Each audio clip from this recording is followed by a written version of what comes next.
Alléluia. Je vais aller tout de suite dans la parole. C'est une parole d'encouragement ce matin. Parole d'encouragement, alléluia, parce que je sais que beaucoup d'entre nous, nous devrions être comme ça. Dans la présence du Seigneur, dans la lecture de sa parole, dans la louange, dans l'adoration, dans l'action de grâce. On a eu une période comme ça, on a envie d'être comme ça, mais la période par laquelle nous passons, les situations que nous traversons pour l'instant sont très difficiles.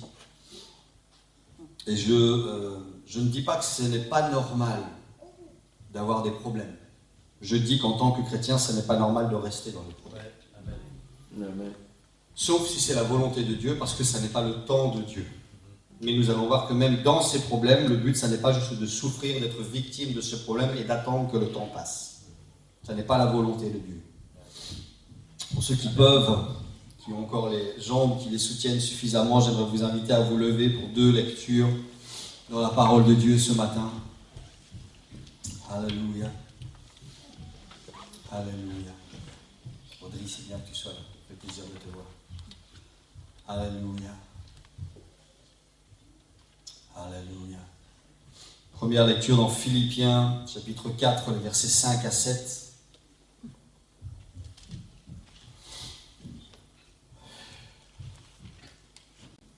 Que votre douceur soit connue de tous les hommes. Le Seigneur est proche. Ne vous inquiétez de rien, mais en toute chose, faites connaître vos besoins à Dieu par 3 outils. Je n'ai pas le temps de rentrer dedans, ça c'est votre travail à la maison. Lorsque vous faites connaître vos besoins à Dieu, faites-le par des prières, par des supplications, et n'oubliez pas les actions de grâce, les remerciements. Et la paix de Dieu, qui surpasse toute intelligence, gardera vos cœurs et vos pensées, l'original dit, concentrés sur Jésus-Christ. Et le deuxième verset, qui est le verset précédent, le verset 4, et qui est un verset, de nouveau, on a parlé d'honnêteté ce matin. Si nous sommes honnêtes, certains d'entre nous ne sont pratiquement pas capables de mettre ce verset en pratique ce matin. Réjouissez-vous toujours dans le Seigneur.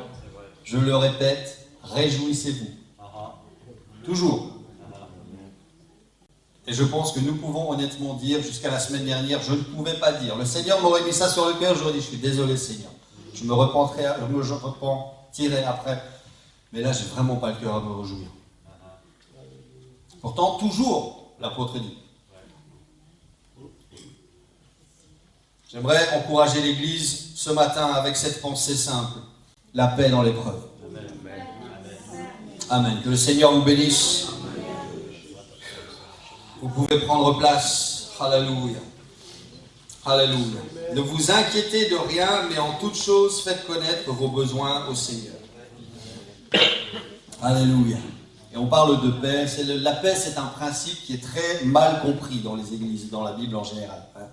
La paix, c'est ce sentiment que tout va bien, c'est la zénitude. C'est comme quand vous sortez d'un sauna, d'un jacuzzi. Ça fait 1 heure de jacuzzi, vous flottez. Je suis en paix.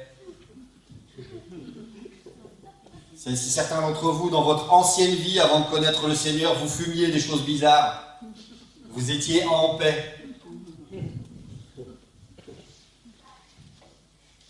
Ça, c'est le sentiment, c'est l'idée qu'on a derrière la paix. La paix, c'est quand tout va bien, quand on est tranquille.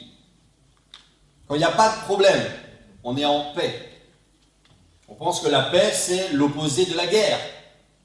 Quand il n'y a pas de guerre, on est en paix. La paix, en gros, c'est quand il ne se passe rien. C'est faux.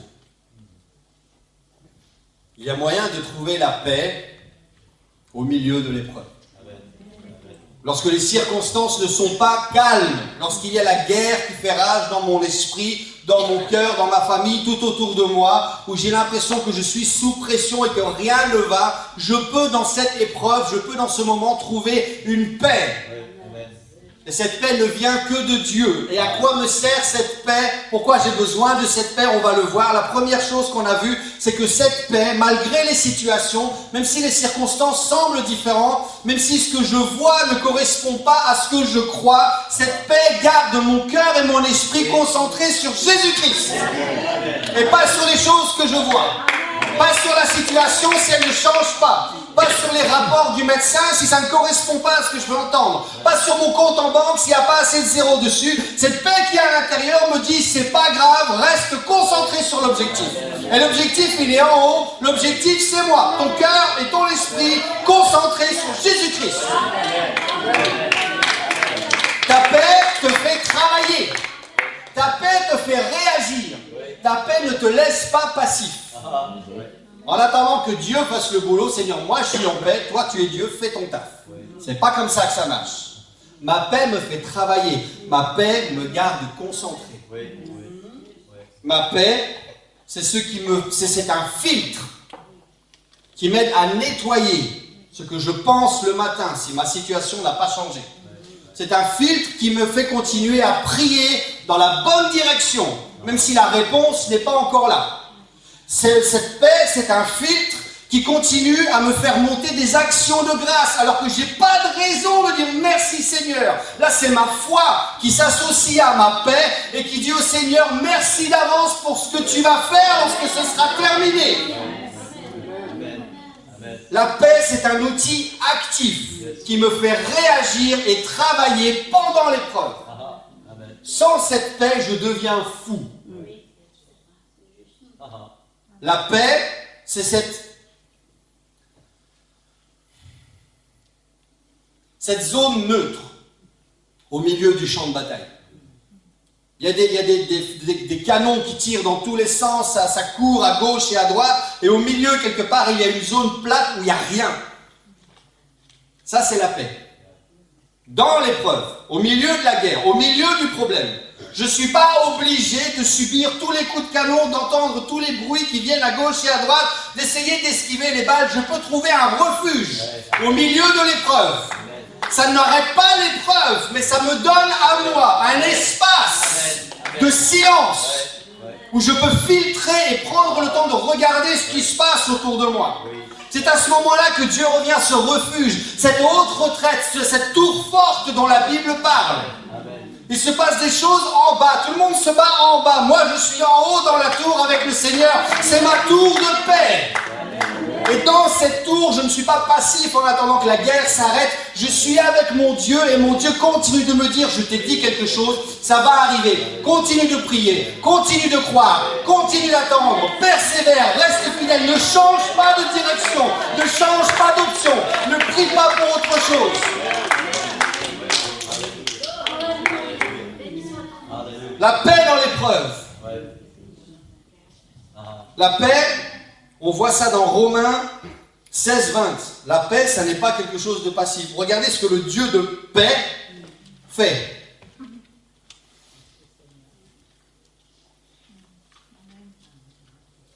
Le Dieu de paix écrasera Satan bientôt sous nos pieds. Que la grâce de notre Seigneur Jésus soit avec vous.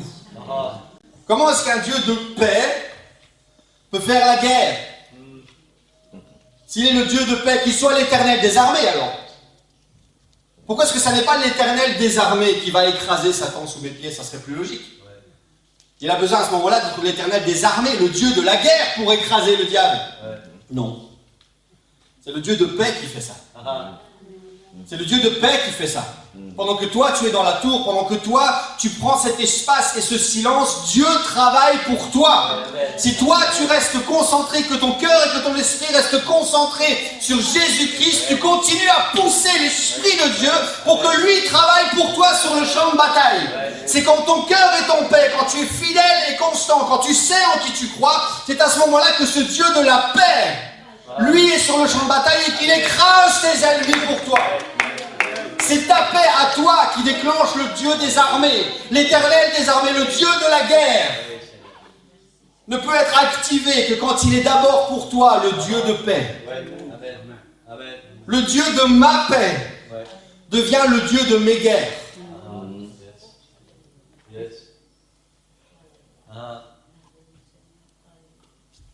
La paix, c'est la confiance en Dieu dans l'épreuve. Alléluia. On a parlé beaucoup de ce verset. Arrêtez et sachez que c'est moi qui suis vous. Et on avait parlé de deux choses. La première, on avait dit que il fallait faire taire ce bruit, et on va en parler tout à l'heure. Beaucoup de bruit, tu dois faire, tu dois pas faire, Dieu a dit, Dieu a pas dit, vous lisez un verset un jour, le mardi vous lisez un autre verset, Dieu dit donc il veut plus. Il y a tellement de bruit à un moment que même avec la meilleure foi ou volonté du monde, on ne sait plus. Est-ce que c'est Dieu qui l'a dit? Est-ce que je l'ai lu par hasard? Est-ce que c'est inspiré? Méfiez-vous des posts sur Facebook.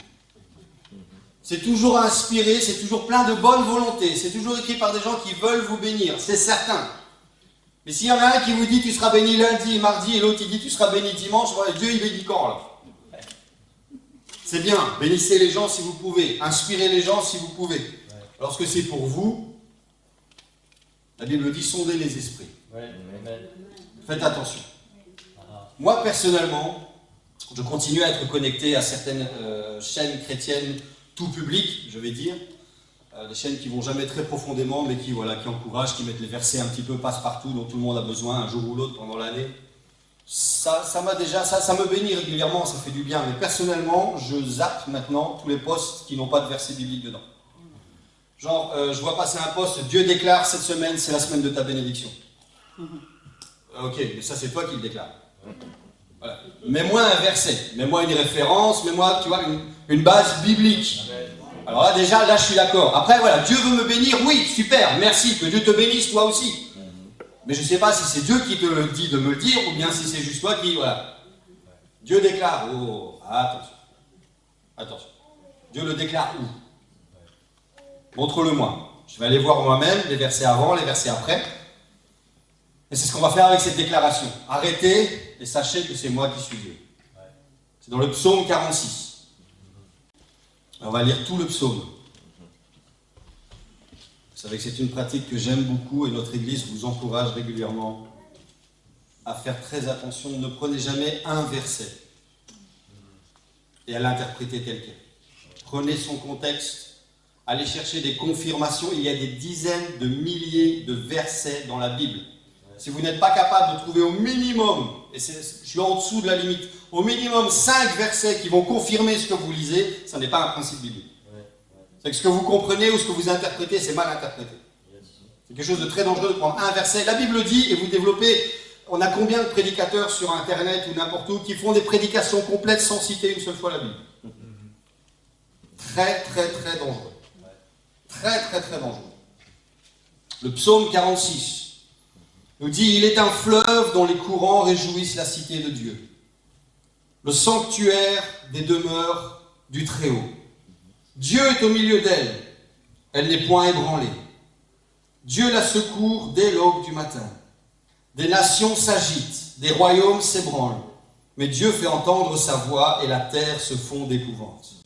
L'Éternel, et là on le retrouve, des armées est avec nous. Le Dieu de Jacob est pour nous une haute retraite. Venez et contemplez les œuvres de l'Éternel, les ravages qu'il a opérés sur la terre. Ça, c'est cet Éternel des armées qui est sur le champ de bataille pendant que mon Dieu de paix est avec moi dans la tour. Vous voyez? Ça, c'est ce que lui fait. Venez voir les ravages que l'Éternel des armées opère sur la terre. Comment lui agit pour moi. Si moi je garde cette confiance, si moi je garde cette paix dans l'épreuve, venez voir les ravages qu'il a opérés sur la terre.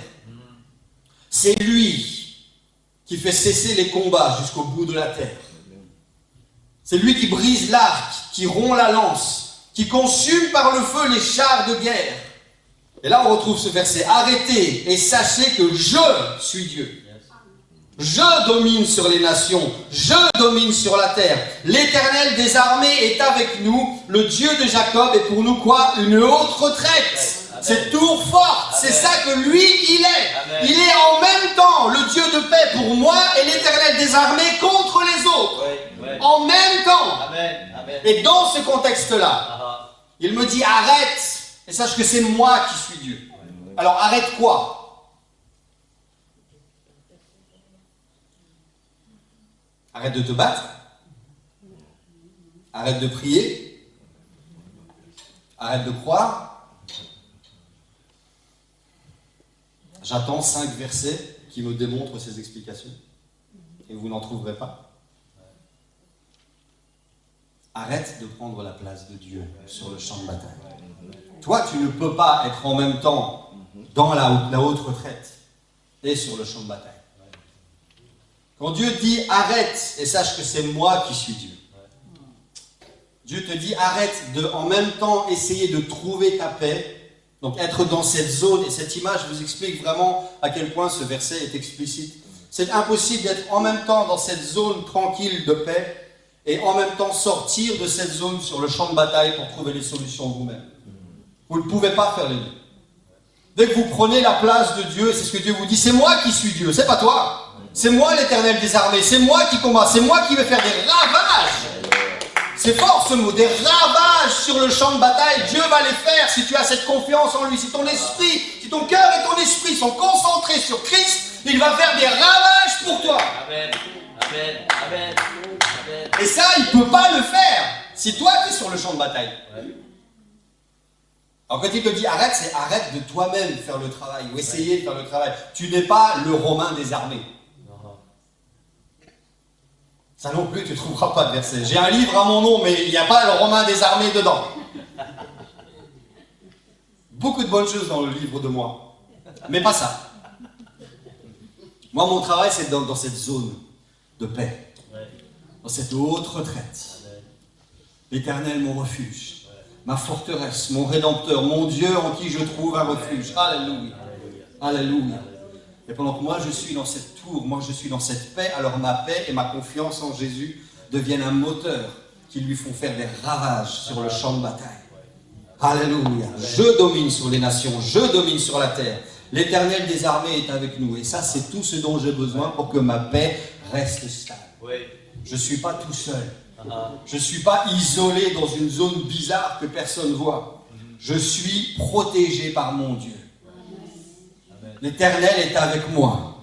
Moi, j'ai juste besoin de laisser le Seigneur faire son travail.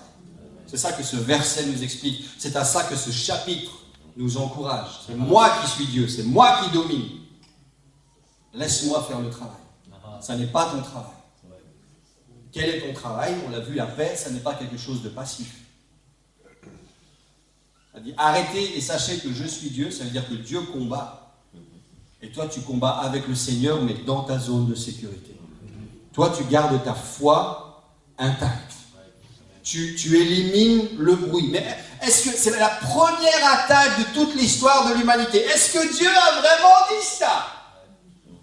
Est-ce que tu es vraiment sûr? La première chose que le diable a fait avec Adam et Ève, c'est de venir attaquer leur paix. Ils avaient cette confiance, ils avaient cette relation avec le Seigneur intacte. Toute la journée, ils se promenaient dans le jardin. Le soir, le Seigneur venait, ils discutaient ensemble. Relation impeccable. Jusqu'à ce que cette voix vienne, tu es sûr? Et là, il y a ce mur de paix qui commence à avoir une petite fissure.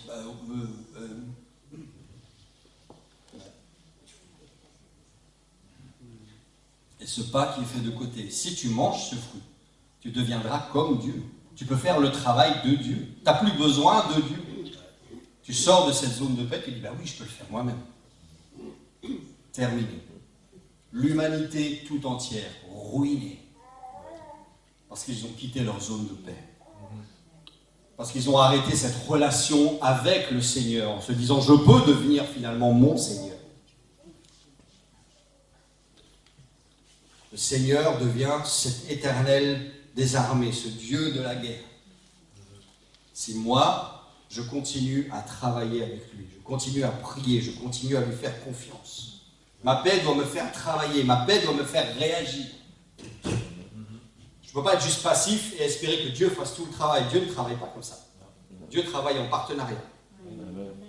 Dieu cherche, c'est ce qu'on a prié tout à l'heure, Dieu cherche quelqu'un qui va être dans la brèche, quelqu'un qui va travailler, quelqu'un qui va prier, qui va jeûner, qui va prophétiser. Dieu cherche un homme, il cherche une femme. Et Dieu va toujours trouver des gens. Et je dis merci Seigneur pour ça. Mais je ne veux pas qu'il trouve toujours quelqu'un d'autre. Je ne vais pas passer toute ma vie sur terre à servir un Dieu qui a utilisé les autres. Merci pour les autres. Parce que Dieu a besoin d'eux là où ils sont. Moi, je veux que le Seigneur m'utilise ici parce qu'il a besoin de moi là où moi je suis.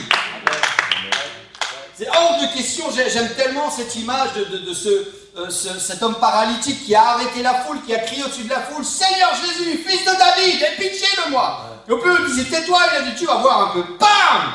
Jusqu'à ce que Jésus s'arrête.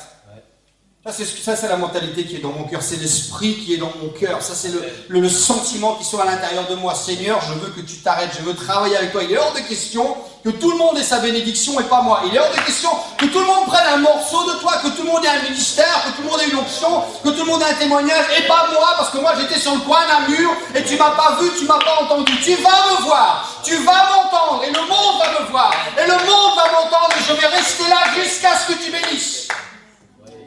La mentalité de Jacob, je ne te laisserai pas partir tant que tu ne m'auras pas béni. Amen. Et si moi je suis béni, je vais prier pour toi mon frère, je vais prier pour toi ma soeur. Et Seigneur, je ne te laisserai pas partir tant que tu ne les auras pas bénis. Et quand tu seras béni, on va la faire à deux. Seigneur, on ne te laissera pas partir tant que tu n'auras pas béni les autres. Amen. Et ça, on ne peut pas le faire s'il y a un conflit dans notre esprit. Ça, c'est un esprit aiguisé, pointu, qui a un objectif. Qui sait où il va, qui sait comment il y va. Et ces dernières semaines sont vraiment intenses au niveau des enseignements et des outils avec lesquels on vous équipe.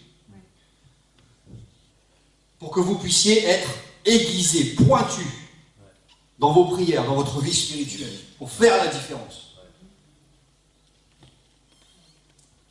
Dieu est pour nous un refuge et un appui, un secours qui ne manque jamais dans la détresse. C'est pourquoi nous sommes sans crainte, c'est la fin du psaume 46.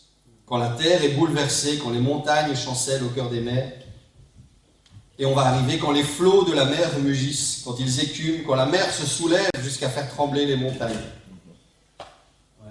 Dieu est pour moi un refuge et un appui. Alléluia. Alléluia. Alléluia. Regardez jusqu'où va cette action. On connaît tous ce verset, c'est un des versets préférés de notre pasteur, Jérémie 29, les versets 11, 12 et 13. Car je connais les projets que j'ai formés sur vous, dit l'Éternel, projets de paix et pas de malheur, pour vous donner un avenir et de l'espérance. Quelle est l'action qui vient de ma part? Elle est au verset juste après. Vous m'invoquerez et vous partirez. Vous me prierez et je vous exaucerai. Vous me chercherez et vous me trouverez si vous me cherchez de tout votre cœur. Ça, c'est ce qui se passe quand je suis dans ma zone de paix. C'est ce qui se passe lorsque je suis dans mon refuge. C'est pas Dieu qui travaille tout seul. Moi, j'invoque le Seigneur. Je prie le Seigneur. Je cherche le Seigneur. Et je continue à travailler et lui travaille pour moi. Je travaille avec lui. Lui travaille pour moi. Parce que ça, c'est facile, hein, c'est ce qu'on disait tout à l'heure. Je connais les projets que j'ai. Voilà, Dieu a des projets, il y a une vision, il y a quelque chose qui va arriver. Ça n'arrivera pas tout seul, mon frère. Ça n'arrivera pas tout seul, ma soeur. Tu peux chauffer ta chaise autant que tu veux, tant que tu ne vas pas chauffer tes genoux, il n'y a rien qui va se passer. Amen. Amen. Tu dois invoquer et alors tu vas partir. Le Seigneur va te donner une mission. Tu dois prier et tu vas voir ta réponse. Tu dois chercher et tu vas trouver si tu cherches de tout ton cœur. Pas entre deux jobs, pas entre 2 jours où ça va un petit peu mieux dans l'agenda. De tout ton cœur. Là, le niveau de prière dans ta tour de paix doit être aussi intense que le niveau de combat sur le champ de bataille.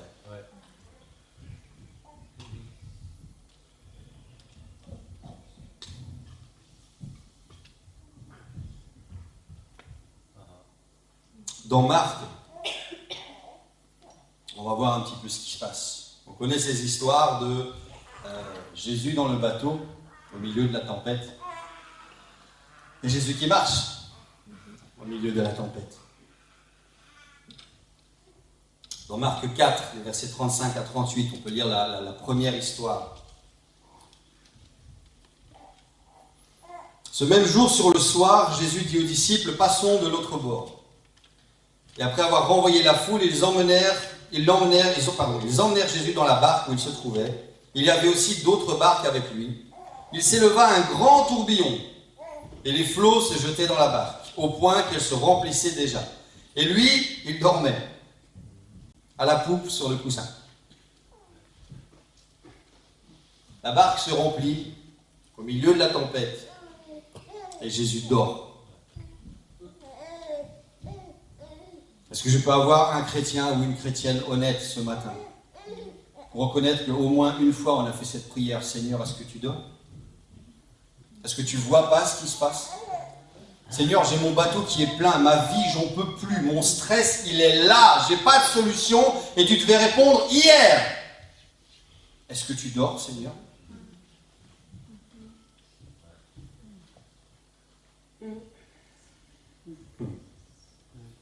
Alors ils ont réveillé Dieu. Ils le réveillèrent et lui dirent, Maître, ne t'inquiètes-tu pas parce que nous périssons? S'étant réveillé, regardez ici le Dieu de paix, il a menacé le vent. Il a dit à la mer, silence, tais-toi. Le mot original dit, il a muselé la mer. Une muselière, vous savez ce que c'est? C'est ce que vous mettez sur les animaux, et tant que vous ne l'enlevez pas, l'animal, il ne peut plus rien faire. Il ne peut plus l'ouvrir, il ne peut plus manger, il ne peut plus rien faire tant que vous la... Et Jésus regarde sa création et lui dit, tu es muselé. Je ne veux plus t'entendre.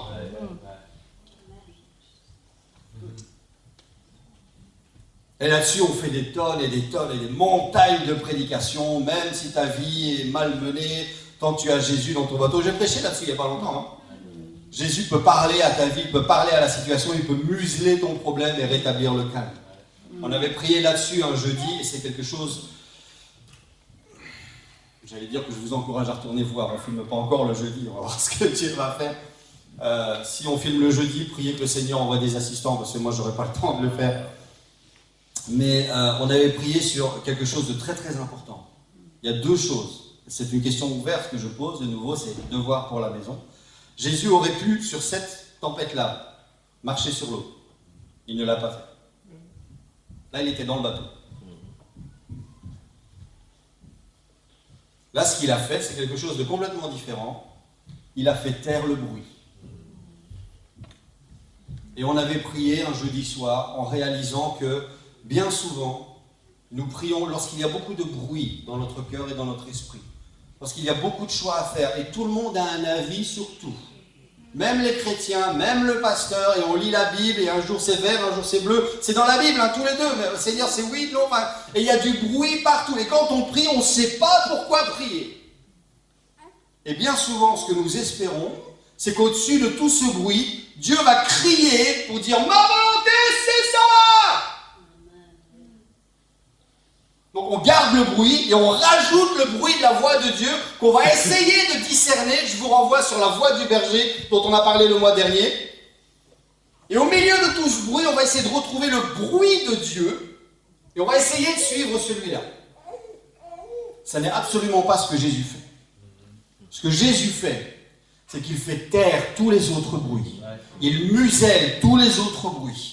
Il fait taire toutes les autres opinions, toutes les je ne sais pas, peut-être, oui, non, qui sont dans ton cœur. Et à la fin, le seul bruit, le seul son qui va rester, c'est le son de sa voix. Et tu sauras que c'est lui parce qu'il n'y aura plus d'autres bruits à côté. Il n'y aura plus personne pour te dire oui, non, peut-être. Ce sera le calme parce que Jésus aura muselé tout ce bruit qui est dans ta vie. Et tout ce qui restera, c'est ma volonté pour toi, c'est ça. Et il ne va pas le crier parce qu'il n'a plus besoin de le crier. Il n'y a plus de bruit. Il y aura ce que Élie a vécu dans la caserne, dans la caverne. C'est ce murmure.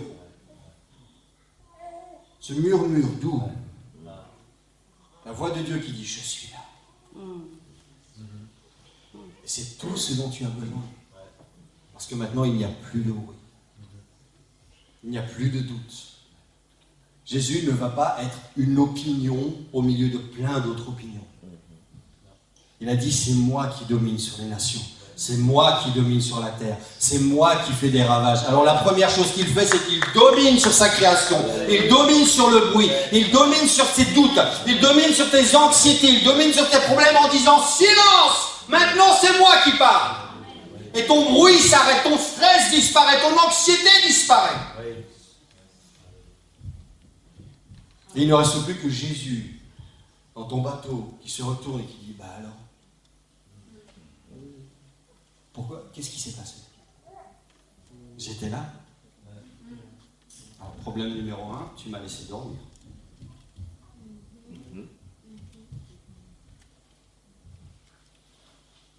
Problème numéro 2, pourquoi est-ce que tu as douté? C'est une question qui revient et je sais que le cœur de Jésus était tellement triste.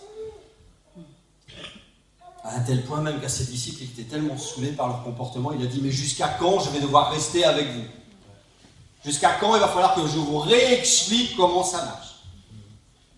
C'est ce qu'il leur dit dans le bateau, il a dit, écoutez, pourquoi est-ce que vous avez eu peur? Et ça, ce sont les premières expériences. Ça, c'est quand on ne sait pas comment trouver cet espace de paix. On ne sait pas trouver cette zone de tranquillité, cette tour forte, ce refuge.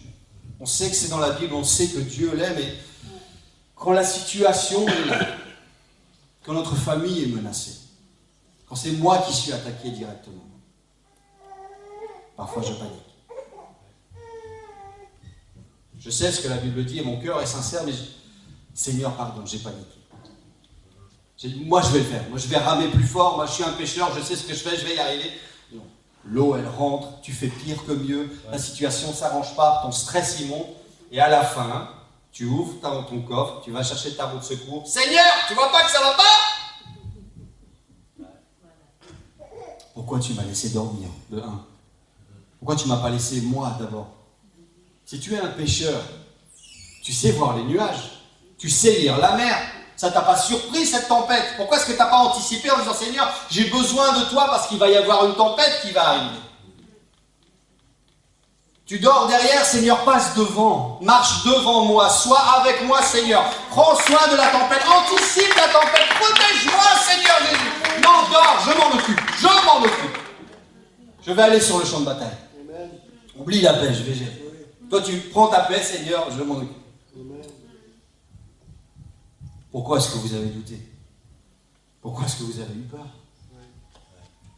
Et ça, on l'a tous fait. Et normalement, ça, c'est une école. Ça veut dire que si la situation revient, on a compris normalement quelque chose dans cette situation.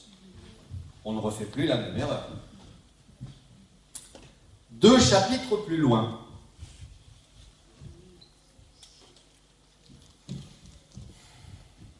Jésus rassemble la foule. Plutôt, la foule se rassemble à côté de Jésus. Jésus, parfois, essayait d'éviter la foule. Pour vous donner, c'est juste une parenthèse par rapport à la pression qui est parfois sur le corps ministériel, sur les pasteurs, sur les dirigeants, sur tous les ministres que Dieu utilise. Il y a un moment spécifique dans la vie de Jésus et des disciples où la foule occupait tellement Jésus que la Bible dit les disciples ont passé une journée ils n'avaient même pas le temps de manger. Parce qu'ils devaient s'occuper de tout le monde. Jésus les a pris à l'écart dans le désert en disant « Reposez-vous ». C'est ce qu'il a fait avec ses disciples. C'est à cette pression que sont soumis les vrais ministres, les vrais serviteurs de Christ. Ceux qui n'ont qu'une seule chose en tête, c'est se dévouer à votre service. Pensons à eux aussi. Marc 6, aussitôt après, donc Jésus, de nouveau, même principe de foule, il renvoie la foule. Et là, regardez, il oblige les disciples à monter dans la barque et à passer avant lui de l'autre côté. Ils n'avaient pas forcément envie. Et là, maintenant, c'est Jésus qui pilote, en disant, vous allez passer maintenant. Il les oblige à passer dans la barque en disant, en avant. Et là, certainement que eux, ils ont lu un peu la mer, ils ont regardé un peu le ciel, ils ont fait, Jésus, on ne peut pas attendre demain. Non, non. Il les a obligés en disant, tout le monde dans la barque, let's go. Il a passé avant lui, de l'autre côté, vers Bethsaïda, pendant que lui-même renverrait la foule. Quand il l'eut renvoyé, il s'en alla sur la montagne pour prier. Le soir étant venu, la barque était au milieu de la mer, et Jésus était seul à terre. Il vit qu'ils avaient beaucoup de peine pour ramer, car le vent leur était contraire. À la 4e veille de la nuit environ, c'est-à-dire entre 3 et 6 heures du matin, j'ai eu certaines discussions avec certains d'entre vous par rapport à ces heures dans la prière, voilà un exemple, j'en dis pas plus parce que je dois encore approfondir, mais ici on retrouve Jésus entre 3 et 6 heures du matin qui prie spécifiquement avant de marcher sur l'eau. Il alla vers eux, marchant sur la mer, et il voulait les dépasser. Pasteur, je n'avais jamais vu ce verset. Il voulait les dépasser, c'est-à-dire que l'objectif de Jésus, c'était pas de monter dans le bateau. On va y arriver. Hein. C'est là que, dans le récit de Marc, il n'en parle pas, mais dans le récit de Matthieu, c'est là que Pierre dit, Seigneur, si c'est toi, ordonne que je vienne. Pierre marche sur l'eau. C'est là. Regardez un petit peu. Quand ils le virent marcher sur la mer, ils crurent que c'était un fantôme. Et ils poussèrent des cris. On recommence. Ils le voyaient tous et ils étaient troublés. Et aussitôt Jésus leur parla et leur dit, mais rassurez-vous, c'est moi. N'ayez pas peur. Et il monta vers eux dans la barque. Et là, le vent cessa. Et il y a tellement de choses qu'on peut sortir de ce passage. Le premier, c'est que Jésus les a obligés à monter dans la barque. C'est-à-dire que la première fois, tu fais de ton mieux, tu as ta relation spirituelle, et il y a des choses qui arrivent. Enfin, tu fais ton école, tu fais ton expérience. Et puis la deuxième fois, c'est l'examen. Jésus t'oblige en disant, on retourne dans la tempête, et là, je ne suis pas là. Même si tu dis, ah, la dernière fois, j'ai oublié Jésus. Pas là, Jésus. Il est là. Il n'est pas là. Là, c'est l'examen. Et je dois vous avouer honnêtement, je pense que j'ai raté mon dernier examen. Vous savez qu'on cherche une maison depuis très très longtemps. Et il y a à peu près 1 an, on s'est dit, bon, le bail finit mi-novembre, il va falloir se réveiller un peu. Alors on a commencé à chercher à gauche, à droite. Le temps passe, pas de problème, le temps passe, pas de problème. Et puis on arrive 6 mois avant, 5 mois avant, 4 mois avant. Bon, il va falloir se dépêcher un petit peu. On place des offres, une maison magnifique, très intéressante, l'offre est rejetée. On prend des claques, mais on s'accroche. Et puis le temps passe. Et vous avez cette assurance. Alors on veut acheter, on veut une maison, on veut pas, bam. Puis le temps passe. Et là, dans la famille, il y en a qui... Le temps commence à passer. T'inquiète pas, fais confiance à Dieu. Ça va aller. Il y a toujours un qui tient ce flambeau de la foi en disant, tu t'inquiètes pas, fais confiance à Dieu. Oui, mais quand même, non, t'inquiète pas, ça va aller. Et puis le temps passe, il ne se passe rien. Et alors, il faut savoir qu'avec mon ancienne locataire, ça s'était très mal passé parce qu'on avait tous des accords verbaux. Donc j'ai dit, non, c'est propriétaire, pardon. Cette fois-ci, j'ai dit, je vais faire tout en règle. Je fais tout par email, comme ça j'ai des écrits. 3 mois avant, j'envoie mon renom en disant, je vous notifie officiellement qu'à partir de telle date, on est parti. Vous me connaissez, hein? Elle me renvoie un mail en disant, vous êtes sûr? Le marché de l'immobilier est dur. Il vous reste 3 mois, ne vous inquiétez pas, quoi qu'il arrive, je lui écris noir sur blanc, quoi qu'il arrive, mi-novembre, on est parti. Alors il y a juin qui passe, il y a juillet qui passe, il y a août qui passe. Et puis là on commence à s'interroger, est-ce qu'on louerait pas finalement? C'est la vente, ça a l'air quand même chaud, apparemment le marché n'est pas bon. On n'a qu'à louer un truc en attendant. Voilà, on voulait une maison, écoute, on va essayer de trouver un appartement, c'est pas idéal parce qu'on voudrait bien un jardin pour les enfants, mais si les appartements c'est mieux quand même parce qu'il y en a plus sur le marché, on va se rabattre sur un appartement en tant que. Et là ce que vous faites, c'est que vous êtes en train de tricoter la volonté de Dieu. Là vous êtes en train de retourner la prière en disant au Seigneur, tu dois agir ça. Le Seigneur il est sur le champ de bataille, tu lui dis, voilà, arrête celui-là, attention à gauche, voilà. Vrai, pas vrai? Je vais vous dire jusqu'à quel point on est devenu fou. Un membre de ma famille m'a envoyé une offre en disant, regarde, ça c'est génial. Je lui ai dit, ça c'est une péniche. Qui a été réaménagée et dans laquelle on aurait pu vivre. Mais j'ai dit, ça c'est un bateau. Pour vous dire jusqu'où on a été, et honnêtement, mon épouse et moi, on est devenus dingues. Ce truc nous a tellement rongés à l'intérieur. C'est devenu tellement oppressant. Seigneur, il faut! On pensait à rien d'autre. On priait pour rien d'autre. On a fait des sessions de prière à la maison et c'était honnête, c'était sincère. Régulièrement, on a dit au Seigneur, nous voilà ce qu'on veut. Et ma femme est témoin. On a dit au Seigneur, on ne veut pas une maison pour des belles briques. On veut une maison pour qu'elle te serve de gloire.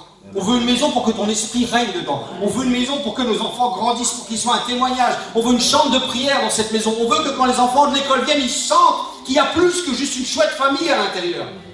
C'est des bonnes prières, c'est justifié. Vous savez ce qui s'est passé? Rien du tout.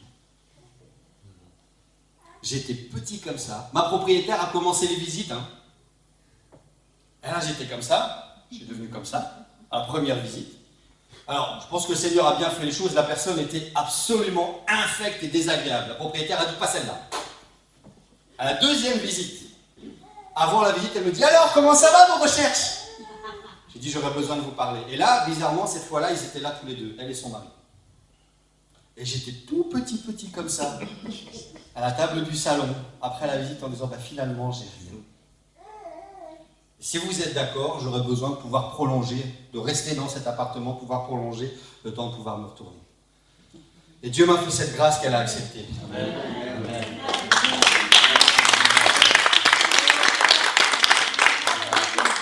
Et là, j'ai cette péniche qui était sur mon cœur.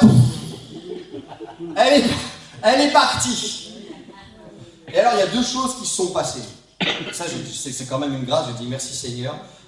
Pendant toute la durée, jusqu'à cette décision, pendant toute la durée de nos recherches, il y a toujours eu au moins un membre de la famille qui a tenu ce flambeau. Au début, ma femme a commencé à stresser. Je lui ai dit, t'inquiète pas, ça va aller. Dieu va pourvoir, fais confiance. Vous connaissez, bulldozer, moi. À un moment, j'ai vu le temps passer, j'ai dit... Et là, je reçois des messages de mon père. Ça va aller, t'inquiète pas, fais confiance au Seigneur. On a des discussions de famille. Ouais, mais quand même, ça va pas aller. Ah, vous êtes pessimiste, vous êtes négatif. Arrêtez, Dieu va travailler, ça va aller.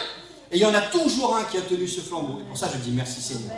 Notre famille a jamais été à un seul jour avec un flambeau de la foi éteint. Il y en a toujours au moins un qui a cru. Et là, je vous renvoie sur cette discussion qu'on a récemment sur l'importance d'être ensemble. Parce que même si c'est pas normal, il y a toujours un moment où votre foi, elle va faiblir.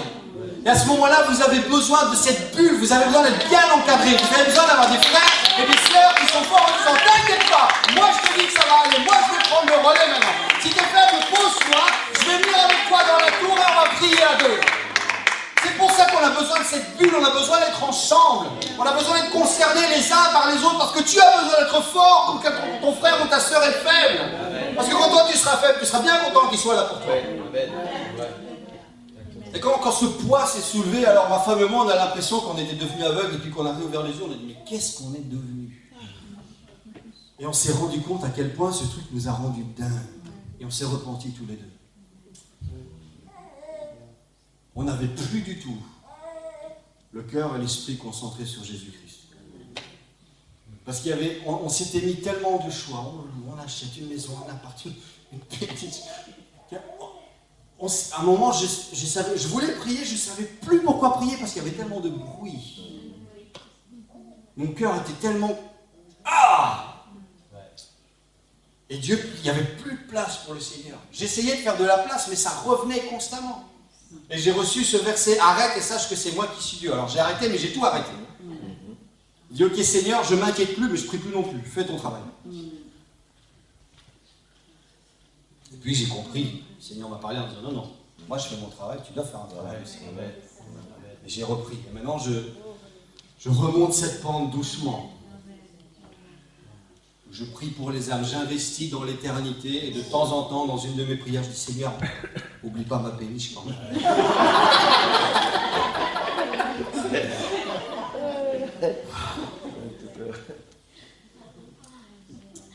Ça c'est l'examen. Jésus nous pousse dans des choses. On n'a pas envie, hein. On n'a pas envie. Jésus dit maintenant c'est l'examen. Tu as déjà vécu cette expérience. Tu connais la théorie. Même si tu as fait des erreurs, tu as appris. Maintenant, je ne suis plus là, mais je ne suis pas loin. Montre-moi ce qui se passe. Et la volonté de Jésus, et regardez à quel point c'est énorme. La volonté de Jésus, c'était de marcher à côté d'eux dans la tempête. C'était pas d'aller dans le bateau. C'était de leur montrer quand je suis en galère en disant Seigneur, t'es plus là. Il se retourne et fait coucou. Je suis là. C'est plus comme avant, mais je suis toujours là. Je t'attends de l'autre côté, hein. Et il m'a vu. Quand j'étais en galère, la Bible dit, il a vu qu'ils avaient du mal.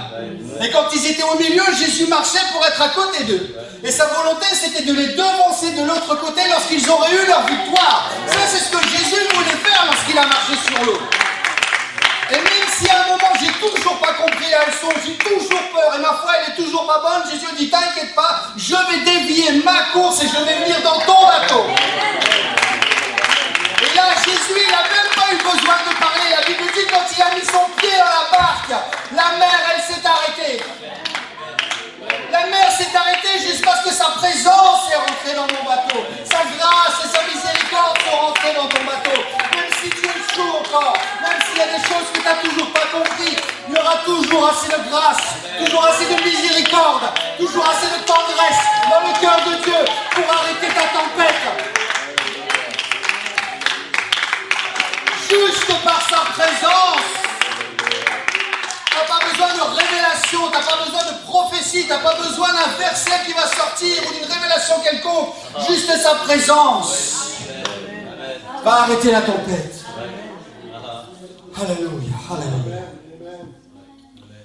Je vais terminer avec Ésaïe 26. Je vais vous inviter à vous lever pour ceux qui peuvent.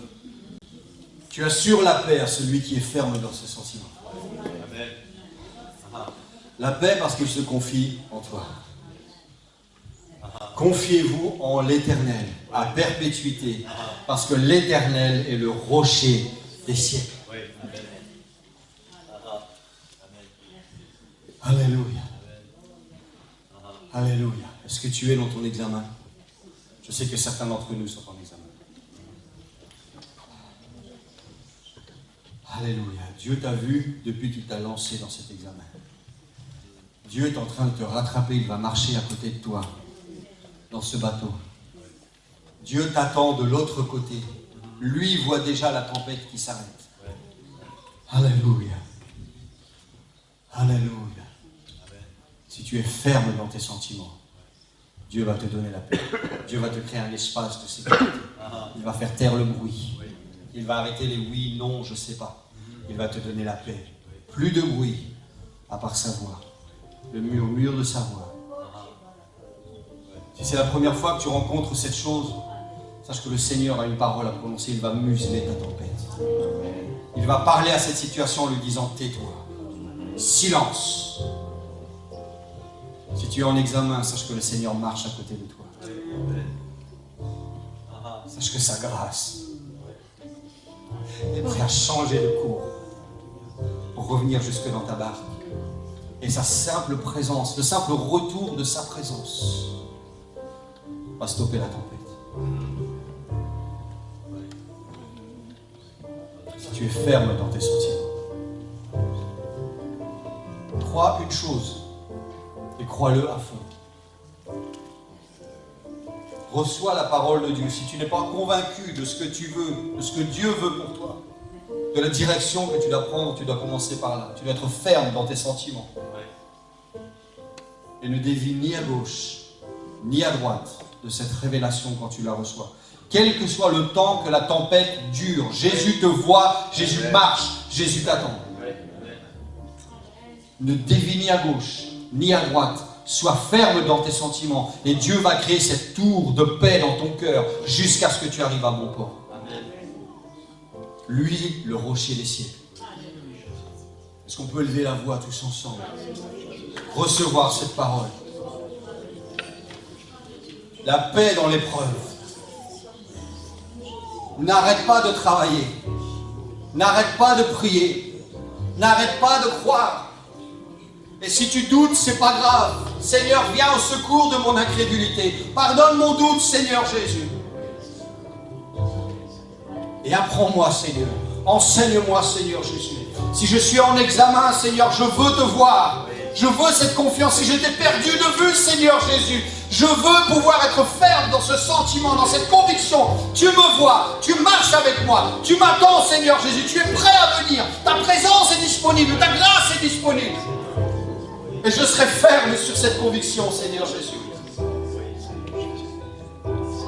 Alléluia, si tu es en examen ce matin et que tu as besoin d'un frère, que tu as besoin d'une sœur, que tu as besoin qu'on vienne t'aider, si ta foi est faible, je t'invite à t'avancer ce matin. Alléluia. Alléluia. Alléluia. Sur 12 personnes, il y en a 11 qui n'ont rien appris lorsque Jésus a marché sur l'eau. Il y en a un qui a été transformé à tout jamais. Il a eu une expérience que personne d'autre n'a eue. Pierre a marché sur l'eau. Le même Seigneur, dans le même bateau, sur la même tempête. Il y en a un qui a réagi autrement. Seigneur, je ne vais pas faire attention à la foule. Je ne vais pas me reposer sur mes compétences de marin. Seigneur, si c'est toi. Seigneur, si c'est toi qui as envoyé cet examen. Seigneur, si c'est toi qui contrôle cette chose. Alors Seigneur, ma priorité c'est ta présence. Appelle-moi, Seigneur, et je vais revenir à toi. Et le Seigneur te dit, viens. Il ne regarde pas la tempête. Viens. Marche. Sors du bateau. Alléluia. Ma présence peut venir jusqu'à toi. Mais moi, j'ai besoin que toi, tu viennes jusqu'à moi. J'ai besoin que tu affermisses tes sentiments. Viens, Seigneur. Viens Seigneur. Non, non, non. Le Seigneur te dit, toi viens. Toi sors. Tu peux apprendre quelque chose. Tu peux avoir une expérience extraordinaire dans cet examen. Tu vas construire quelque chose. Tu vas vivre quelque chose que tu n'apprendras pas si tu ne sors pas du bateau. Si c'est toujours moi qui fais le travail, moi qui prie pour toi, moi qui te vois, moi qui marche, moi qui viens dans la barque. Tu n'apprendras rien si c'est moi qui fais tout le travail. Sors du bateau et viens me chercher. Viens chercher ma présence. Viens me chercher, moi l'Éternel, le Dieu de paix.